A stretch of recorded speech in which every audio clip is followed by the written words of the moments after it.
ஆண்டு வருகின்ற நாகராஜனும் நாககண்ணியும் யார்? Husband and wife. ஓ, இது கணவன் மனைவி. அப்படி சொல்லுமா? சரி.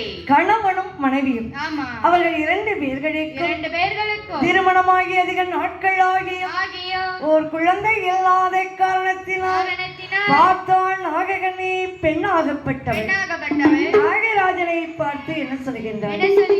சுவாமி, ஸ்ரீமன் நாராயண மூர்த்தி இடத்திலே சென்று குழந்தை வரம் வாங்கி வரப் போகின்றேன். வரத்தை வாங்கினால் நாககண்ணி வருவேன், இல்லை என்றால் நீங்கள் என்னை நம்ப வேண்டாம். அந்த நாககண்ணி பெண்ணாகப்பட்டவள் எங்கே வருகின்றாள் தெரியுமா? பழிங்குமாம் பாறை தேடி வருகின்றார். அந்த பழிங்குமாம் பாறையிலே வந்து நாககண்ணி எப்படி தவசிருக்கின்றாள்? சந்தாளி தரை